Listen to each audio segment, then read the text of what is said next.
Hello everyone, welcome back my channel. Guys, अगर आप channel पर नए हैं तो चैनल को सब्सक्राइब कीजिए, साथ ही बेल आइकन बटन है इसको प्रेस कीजिए ताकि आने वाले हर एक वीडियो का नोटिफिकेशन आपको मिलता रहे और आप मेरी सारी वीडियो को वॉच कर पाएँ। तो गाइस, आज का हम रिएक्शन शुरू करते हैं। आज का रिएक्शन जो है बुली आंटी और अप्सरा मॉम के बीच में जो एक कंट्रोवर्सी चल रही है उसके ऊपर है। अप्सरा मॉम की तरफ से तो ये चीज़ें नहीं हैं, लेकिन उनको पोक किया जा रहा है तो फिर वो आ रही हैं अपने जवाब में देने के लिए। और ज़ाहिर-सी बात है गाइज़, कोई भी है अगर चुप है, पेशेंस रख के वो कई बार इग्नोर कर रहा है उस चीज़ को, तो एक बार ऐसा होगा कि वो जवाब देगा। तो उसी तरीके से वो जवाब दे रही हैं, अन्यथा वो मुँह भी इनके नहीं लगना चाह रही हैं बिल्कुल भी। नहीं तो वो अंशु के द्वारा ये समझौतानामा इनको नहीं भेजती, ना इनको कॉन्फ्रेंस कॉल पे लेती।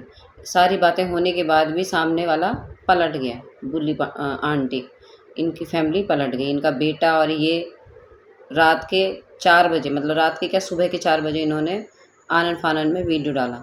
मतलब एक दिन पहले इनका समझौता हुआ था कि कोई वीडियो नहीं आएगा, लेकिन फिर इन्होंने उसमें पलटवार कर दिया कि मेरी माताजी से माफ़ी मांगी जाए तो तो हम कोई कंट्रोवर्सी नहीं करेंगे, तो हमारा कोई ब्लॉग नहीं आएगा, नहीं तो हमारा ब्लॉग आता रहेगा, जिस तरीके से बातें हमारे लिए बोली जा रही हैं।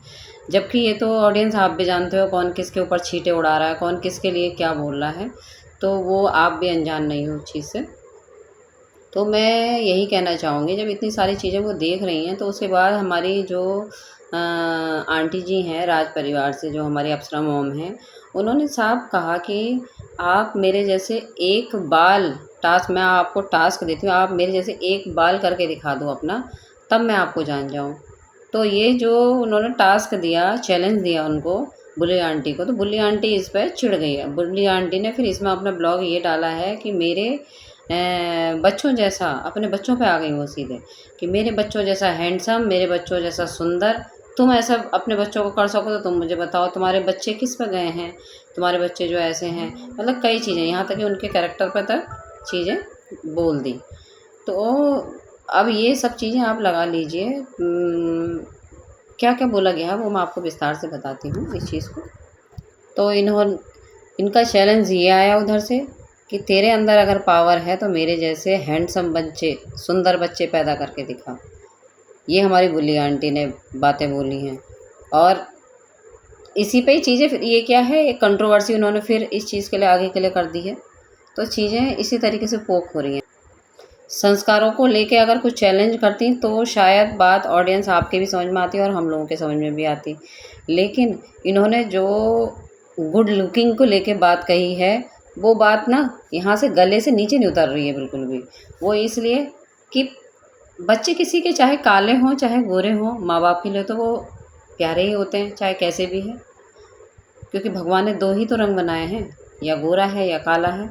हमारे कृष्ण भगवान जी देखो सांवले थे, तो सांवले मतलब ऐसे वाले सांवले थे कि वो मतलब बिल्कुल काला ही रंग था एक तरीके से उनका। तो क्या उनसे कोई प्रेम नहीं करता है क्या? क्या यशोदा मैया उनसे प्रेम नहीं करती थी? तो माँ बाप के लिए तो बच्चा दुनिया, उनके लिए उनका अपना बच्चा दुनिया में सबसे सुंदर बच्चा होता है, वही उनके लिए सब कुछ होता है। तो ये कौन सा चैलेंज दिया हमारी बुली आंटी ने कि आप मेरे जैसे बेटे, हैंडसम बेटे पैदा करके दिखाओ तब मैं तुम्हें जानूँ, है? तो मतलब क्या सोच है, क्या सोच का स्तर है, समझ में नहीं आती। संस्कारों के तहत कोई बातें करती तो इनकी बातें कहीं जायज़ में जाती, मतलब जो मुँह उठाया वो बोल दिया, जो मुँह उठाया वो बोल दिया। इनकी यही चीज़ें चल रही हैं शुरू से, जो मन में आ रहा वो ये बोल रही हैं। हमारे ईश्वर ने चाँद पे भी दाग दिया है, वो इसलिए दिया है कि उसको घमंड ना हो जाए कि वो इतना सुंदर है, ये उसके अंदर सर्वगुण संपन्न चीज़ें हैं। तो इसीलिए हर एक इंसान के अंदर भगवान ने कमी रखी है, चाहे मैं हूँ ऑडियंस, चाहे आप हैं, चाहे हमारी ये बुली आंटी जी हैं, चाहे हमारी राज फैमिली से राज माता जी हैं, ये हर किसी के अंदर कुछ ना कुछ कमी है। चाहे उनके बेटे हैं, चाहे इधर के बेटे हैं, चाहे उधर के बेटे हैं, तो सब में कुछ ना कुछ कमी है, संपूर्ण तो कोई नहीं है। तो आप कुछ इस टाइप की बातें करती कि जो इधर है और उधर नहीं है, जो उधर है इधर नहीं, तो समझ में आता कि मेरे मेरे बेटों जैसा तुम्हारे बेटे यहाँ पे नहीं है, तो शायद ऑडियंस के समझ में आती। तो अब इस चीज़ को लेके कंट्रोवर्सी इन्होंने शुरू करनी थी, एक चैलेंज इन्होंने फिर से दे दिया। इसीलिए भगवान ने किसी को संपूर्ण नहीं बनाया है, क्योंकि सबको सारे गुण से संपन्न करके अगर इस धरती पे भेजता तो इंसान तो घमंड करने लगता। वैसे इतना घमंडी चीज़ें उसके हैं, उसके अंदर आ जाती हैं, तो समझ लीजिए सर्वगुण में संपन्न होता तो कितना घमंड होता। तो इसी घमंड के लिए ही भगवान ने इस तरीके से इंसान को बनाया है। तो आप इस चीज़ को बोल रही हैं, किस उससे बोल रही हैं कि मतलब मेरे बेटों में ये किस लिए, कि सुंदरता में? तो और गुण देखिए ना आप, उनके बच्चे रंग उनका भाई गोरा या काला, लेकिन आप ही नज़र से मैं ये कहती हूँ, मैं तो इस चीज़ को भी यही मानती हूँ क्योंकि भाई गोरा हो या काला हो, माँ के लिए तो बच्चा प्यारा ही होता है। चाहे वो एक बच्चा गोरा हो जाए, एक बच्चा काला हो जाए, तो माँ उसमें फ़र्क थोड़ी करती है, भेद थोड़ी करती है ना? तो मतलब आप जो कह रहे हो कि मतलब मेरे बच्चों जैसा हैंडसम, मतलब यानी कि आपके बच्चे गोरे हैं, सामने वाले के बच्चे काले हैं, तो आप वहाँ कंपेयर कर रही हो। तो गुणों में भी तो कंपेयर करिए और चीज़ों में तो कंपेयर करिए। सामने वाले देखो, आप बच्चे इतनी छोटी सी उम्र में इतने बढ़ गए कि उन्होंने इतने मतलब इतने फ्लैट ले लिए, ज़मीन ले ली, कारें ले ली। आपके बच्चों ने क्या लिया है? आपके बच्चे हैंडसम हैं, सुंदर हैं। आपके बच्चों ने क्या किया है अभी तक ज़िंदगी में? अपनी कमाई से अभी तक क्या किया है? कुछ नहीं किया है ना। तो देखिए ना, किसी के अंदर कुछ गुण है, किसी के अंदर कुछ गुण है, किसी के अंदर देखने का गुण है, किसी के अंदर मतलब कमाने का हुनर है, किसी के अंदर कुछ हुनर है। अगर उनके एजुकेशन को लाके देखिए तो आप बताइए, फिजिक्स केमिस्ट्री पूरे पीसीएम से जगत भैया पढ़े हुए हैं, और एक एक चीज़ सम से सवाल सारी चीज़ें वो कर लेते हैं, और अपने बाकायदा एक कोचिंग चला रहे हैं, स्कूल चला रहे हैं, वहाँ वो सारी चीज़ें कर रहे हैं। आप बताइए आपके बेटे क्या करते हैं? आपके बेटे सोशल मीडिया से जुड़े हुए हैं, है ना, और उसमें भी अभी तक कुछ नहीं कर पाए हैं वो। तो देखिए ना, तो यहाँ भी तो कंपेयर कीजिए। हम इस चीज़ को गलत नहीं कह रहे हैं। दुनिया में सब एक बढ़ ही नहीं जाते हैं और एक पीछे ही नहीं रह जाते हैं। हर इंसान अपनी योग्यता के अनुसार आगे पीछे बढ़ता है। कोई बढ़ गया तो वो किसी को कुछ नहीं दे रहा, और कोई रह गया किसी चीज़ को करने से, बेचारा वो भी ऐसा नहीं कि नहीं बढ़ेगा, वो भी कुछ ना कुछ करेगा। अपने अपने जो कहते हैं ना, अपने दिन, वो एक कहावत है, अपने दिन तो सभी काटते हैं, किसी के पास थोड़ा है तब, किसी के पास ज़्यादा है। लेकिन योग्यता पे आ रही हो और एक क्वालिटी पे आ रही हो, तो आप भी देखो ना कि मतलब क्या फ़र्क है। फ़र्क तो इधर भी है ना। शकल सूरत पे क्या आप कंपैरिजन लेके चल रही हैं? वो तो भगवान ने बनाया है, वो आपने थोड़ी बनाया है। आपके बेटे भी हैं, वो आपने थोड़ी बनाए हैं, वो भगवान ने बनाए हैं। उनके बेटे हैं, उन्होंने स्वयं से थोड़ी अपने हाथों से बनाए हैं वो भगवान ने ही उनको ऐसे भेजा है। और रंग रूप जो बनाता है वो भगवान बनाता है हमारा, हम नहीं बनाते हैं। वो ईश्वर ही है ऊपर से बनाने वाला हमें। अब आपके साथ अगर उल्टे सवाल हों कि आपके बेटे तो गोरे हैं और आप इतनी काली हैं, आपके ये किसके हैं? ये तो आपके नहीं लगते हैं। तो आपके पास कोई जवाब है इस चीज़ का? तो वहाँ पे जाओ किसी के, सीधे-सीधे इनडायरेक्टली आप किस पे कर रही हो? अप्सरा मौम के सीधे-सीधे आप कैरेक्टर पे जा रही हो एक तरीके से, कि तुम्हारे तो नहीं लगते हैं, ये किसके हैं?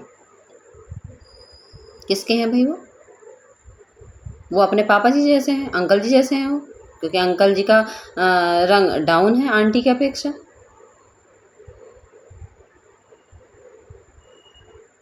पूजा जो इनकी बेटी है वो अपने पापा पे हैं, तीनों बच्चे बल्कि पापा पे हैं अपने। आंटी जी जैसा रंग तो किसी का भी नहीं है, इतना सफ़ेद चिट्ठा। आंटी का रंग तो बिल्कुल चिट्ठा गोरा है, सफ़ेद हैं वो तो बिल्कुल दूध की तरह। बच्चे उनके नहीं है, उनका रंग डाउन है। और अंकल जी का रंग देख लो, तो वो अपने पापा पे गए हैं। आप कौन होती हैं उनके चरित्र पे ऐसी उँगली उठाने वाली? आप कौन होती हैं इस तरीके से बोलने वाली?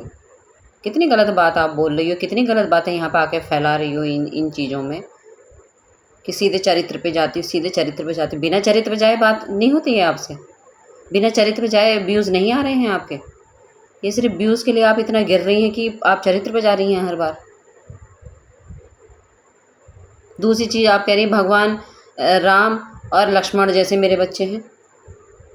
जैसे भी नहीं, भगवान राम लक्ष्मण हैं मेरे बच्चे। भगवान से आपने कंपेयर कर दिया अपने बच्चों का। राम लक्ष्मण जैसे आपके बच्चे हो सकते हैं?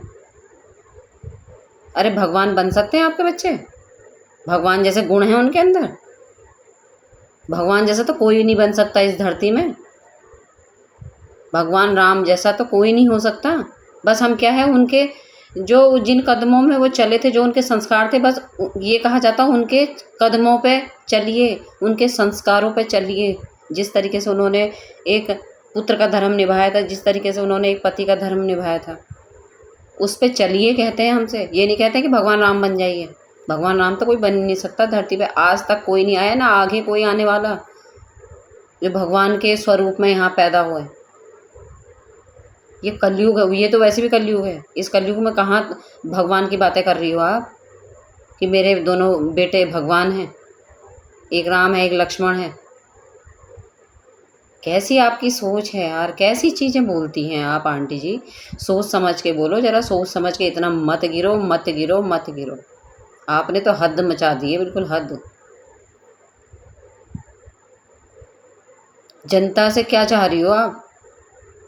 एक तरीके से 72 साल की आप एजेड महिला हैं, क्या चाह रही हो आप? आज के यूथ को क्या देना चाह रही हो? क्या संस्कार जा रहे हैं आपकी तरफ से? आप एक तरफ ये भी कह रही हो, मैंने अपने बेटों से, हम आपसे ये सवाल करा गया कि अभी तक इतनी उम्र तक आपने अपने बेटों की शादी क्यों नहीं करी है, तो आपने कहा हम सच्चे राजपूत हैं, हमारे वहाँ शादी लेट होती है, हमारे वहाँ शादी से पहले मौज मस्ती कर ली जाती है। ये कैसे संस्कार हैं आंटी जी आपके? शादी से पहले मौज मस्ती करो, या किसी की लड़की ला के घर के अंदर तुम शादी करके ला रहे हो, उसके बाद तुम मौज मस्ती करो। मौज मस्ती तो मौज मस्ती होती है, गंदे संस्कार तो गंदे संस्कार हैं।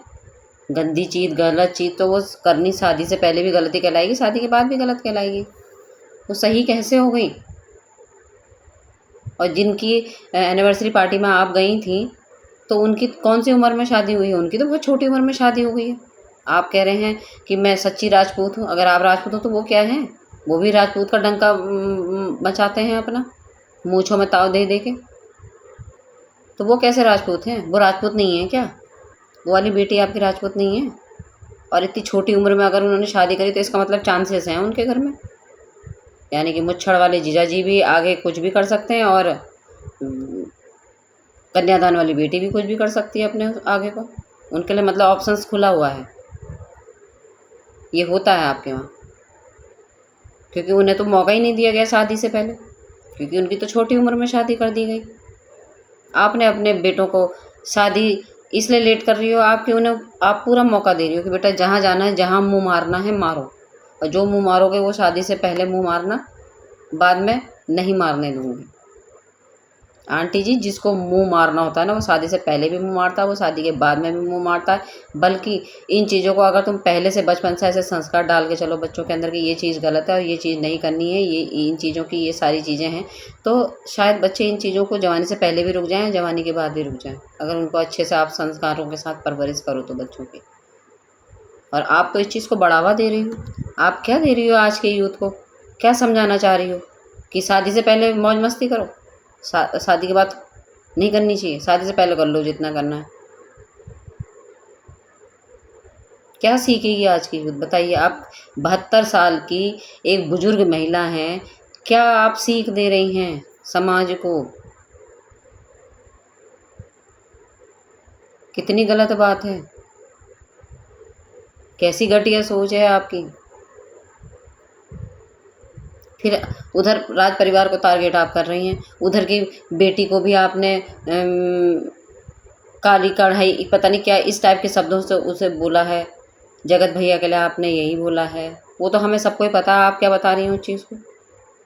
जहाँ पर जो चीज़ उन्होंने गलती करी है वो सामने आई है, और उस चीज़ का विरोध सबने किया है। अब नया आप क्या बता रही हो इसमें? और एक गलती जो, मतलब जो भी गलती हुई है वो गलती जगत भैया से ही हुई है। आप तो पूरे परिवार को लपेट रही हो। ये आपसे पूछा जाए कि आप ये बताइए कि और लोगों ने क्या गलत किया है, जो आप तो सबको लपेट रही हो ना उनके परिवार में से, बहू को भी, लड़की को भी, आंटी जी को भी, अंकल जी को भी। तो इन सब ने क्या क्या करा? इन्होंने मुंह मारे हैं क्या जगह जगह? और मनीषा के लिए आपने अगर ये बोला है कि चरित्र में वो मेरे ख़राब है, मेरे बेटे से फ़ोन करती थी, मेरे बेटे से बात करती थी, तो आप ये बताइए, इस चीज़ का प्रूफ भी तो दीजिए कि वो आपके बेटे के साथ इन्वॉल्व भी थी। आपसे यही तो ऑडियंस पूछ रही है, और खुद आपसे राजमाता ने भी पूछा है, आंटी जी ने भी पूछा उन्होंने कि मेरी बहू के सबूत रखो ना, मैं भी जानना चाहती हूँ। नहीं तो इतनी गलत सलत बातें तुम सोशल मीडिया पर क्यों फैला रही हो मेरी बहू के लिए। मुझे इस चीज़ का कितना बुरा लग रहा है अंदर से, ये मैं ही जानती हूँ। और कौन सुनेगा अपनी बहू बेटी के लिए, कौन सुनेगा ऐसी बातें। एक पति अपनी पत्नी के लिए कैसे सुनेगा, सोचा है आपने कभी? चलो आपकी नज़र में जगत भैया गलत हैं, जगत भैया ने बहुत गलत चीज़ें करी थी, लेकिन वो भी करी थी अब से 10 महीने पहले, है ना। जो गलती हुई हुई, उसके बाद कौन सी गलती हुई है उनसे, मैं अभी आपसे ये जानना चाहूँगी। उसके बाद उन्होंने क्या गलती करी जो आप पोक कर रही हैं। अब तो वो फैमिली शांत है ना, अब तो उस घर में कोई ऐसी इस टाइप की चीज़ें नहीं हो रही है ना बाहर। दोनों हस्बैंड वाइफ अच्छे से रह रहे हैं ना। उनकी खुद की पत्नी ने माफ़ कर दिया है, मनीषा ने अगले को खुद माफ़ कर दिया है और उसके साथ ज़िंदगी में आगे बढ़ रही है। तो आप कौन होती हैं इस तरीके से उंगली करने वाली उनकी घर गृहस्थी में, इसलिए कि दोबारा उनके बीच में मिसअंडरस्टैंडिंग बने। और आपने पूरी कोशिश करी थी, जिस तरीके से आपने चीज़ें बताई कि रातों को मिलती थी और रातों को बातें करती थी, तो आपने तो पूरी कोशिश करी उन उन दोनों के बीच में दरार आए। लेकिन जगत भैया बहुत विश्वास करते हैं। देखो फ्रस्ट्रेशन में एक बार उन्होंने पीछे बोला है उस कंट्रोवर्सी में, तो बोला है मनीषा के लिए गलत, ठीक है ना। उसके बाद कुछ नहीं बोला है, और उस गुस्से में उस टाइम तो उन पर भूत सवार हो रखा था। वो इंसान अपने सेंस में ही नहीं था, क्या बोल रहा है क्या नहीं बोल रहा है। लेकिन आज उनको पता है मेरी बीवी गलत नहीं है, तो वो खड़े हैं उसके पीछे से। और वो छोड़ो, पूरा परिवार खड़ा है मनीषा के पीछे से। और वो हमें भी दिखती है वो लड़की कैसी है, हम भी देखते हैं उसको चीज़ों को, कितनी वो सही है कितनी गलत है। जितना वो बर्दाश्त करके बैठी है ना, आज के ज़माने में लड़कियां ऐसी होती नहीं है बर्दाश्त करने वाली, कि पति जगह जगह मुँह मार रहा तो फिर वो पत्नी हर चीज़ में सक्षम होते हुए भी फिर उस चीज़ को बर्दाश्त करके उस परिवार में रह रही हो, उस पति के साथ रह रही हो। मनीषा अपने आप में सक्षम है, अपने आप में हर चीज़ कर सकती है, लेकिन फिर भी उसने पति और परिवार को ही चुना। वो इसलिए चुना कि वो अपने पति से बहुत प्यार करती है, और जो औरत अपने पति से बहुत प्यार करेगी तो वो दूसरी जगह क्या करेगी वो। मतलब एक हेल्प को तुमने उसके चरित्र से कंपेयर कर लिया, उसके चरित्र पे उंगली उठा दी, कितनी बड़ी चीज़ है। तो ये चीज़ें बहुत गलत हैं जो हाँ जहाँ आप पोक कर रही हैं। तो ऐसे में तो किसी भी इंसान का ख़राब होगा दिमाग। फिर उधर से कोई चीज़ बात आ रही है तो वहाँ पे और आपको कंट्रोवर्सी का मौका मिल रहा, कंटेंट मिल जा रहा है, और कंटेंट मिल रहा है तो खूब अच्छे व्यूज़ आ रहे हैं, मज़ा आ रहा है उसमें खेलने में। अपने गिरेबान में झांकिए, आप क्या कर रही हो। भगवान श्री राम को भी आपने बदनाम कर दिया। संस्कार हैं आपके बेटे के, आपने देखे शॉर्ट्स देखे कैसे कैसे शॉर्ट्स बना रखे हैं आपके बेटे ने, और सोशल मीडिया पर डाल रखे हैं। ज़रा देखना एक बार, जो ऑन कैमरा ऐसे अपने आप को प्रेजेंट कर सकता है तो वो पीछे क्या क्या करता होगा। और दूसरा, फिर उसकी माँ ने खुद कह रखा, बेटा जहाँ मुंह मारना है मारो, शादी से पहले जैसे जितना मुंह मारा जाए उतना मुंह मारो, और जब शादी करनी होगी तब मत करना कुछ भी। पहले से वही संस्कार बो दिए उनके अंदर, तो चीज़ें तो आगे क्या सही होंगी। ऐसे लोग चरित्र में आगे अच्छे होते हैं, जो पहले ख़राब है ना वो हमेशा ज़िंदगी खराब ही होते हैं, वो सही नहीं हो सकते। गलती होना एक अलग की चीज़ है, गलती का प्रायश्चित हो सकता है, लेकिन जिस इंसान के अंदर हैबिट है ना उस चीज़ के बगैर वो रह नहीं रहा है, तो वो तो गलत चीज़ें होती हैं। और आपने तो अपने बेटे को खुद कहा है कि गलत करो करो करो, एक गलत नहीं कई गलत करो, बहुत सारे गलत करो। फिर संस्कारों की बात करती हैं आप।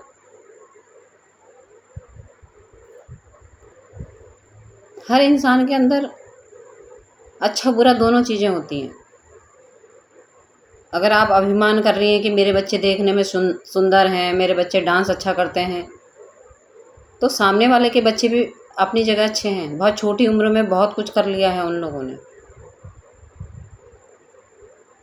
सब चीज़ें कर रहे हैं अपनी लाइफ में। और ये उनकी मेहनत दिखाई देती है उन कि किस तरीके से चीज़ें में उन्होंने अचीव करी हैं और कितनी मेहनत करी है उसके पीछे। तो ये अपनी अपनी क्वालिटी है ना कि कैसे कैसे कौन अचीव कर रहा है, अपनी अपनी क्वालिटी है। किसी के अंदर भगवान ने कुछ गुण दे रखा है, किसी के अंदर कुछ गुण दे रखा है, और अवगुण भी हैं। बहुत से अवगुण हैं जगत भैया में, तो बहुत से अवगुण आपके बच्चों में भी होंगे, दोनों में, बेटों में। बड़ों की इज्जत करनी नहीं आती आपके बेटों को, आपके बेटों को औरत की इज्जत करनी नहीं आती। औरत के लिए इतना गंदा गंदा बोलने के लिए आपका बेटा आगे आ गया था कि मेरी शायरियाँ अच्छी लगती थी, मेरी बातें अच्छी लगती थी, मुझसे दोस्ती करना चाहती थी, और दूसरे पल में इस बात को क्लियर भी कर दिया कि मेरी कभी मनीषा से कोई बात नहीं हुई, जगत भाभी से मैंने ही उनको कॉल किया था, और हम इस फैमिली को कभी नहीं जानते थे, सोशल मीडिया के थ्रू ही हमने इनको जाना। तो कितनी चीज़ें आपने बोली हैं, फिर उन बातों को पलट दिया है, उन बातों को फिर अपनी तरीके से फिर उस चीज़ में कहा कि नहीं, हमने मतलब हमारा मतलब ये नहीं था। इस तरीके से आपने उस चीज़ का स्पष्टीकरण दिया है। तो सोचिए ना इस चीज़ को, कभी कुछ बोलती एक जुबान पे रही है ना अपनी। और रही सुंदरता, तो सुंदरता तो ढल जाती है, सुंदरता तो किसी की भी नहीं रही।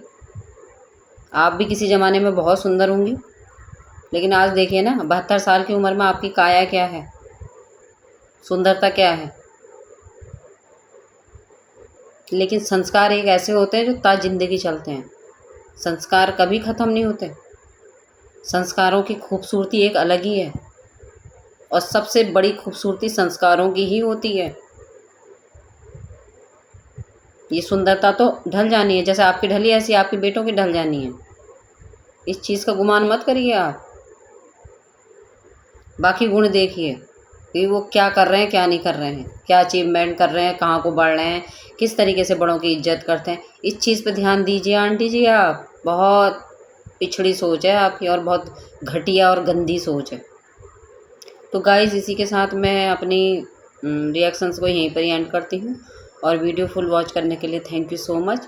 और नए हैं तो मेरे चैनल को सब्सक्राइब कर लीजिए और बेल आइकन को प्रेस कर लीजिए, जिससे कि आने वाले हर एक वीडियो का नोटिफिकेशन आपको मिलता रहे। Thank you so much.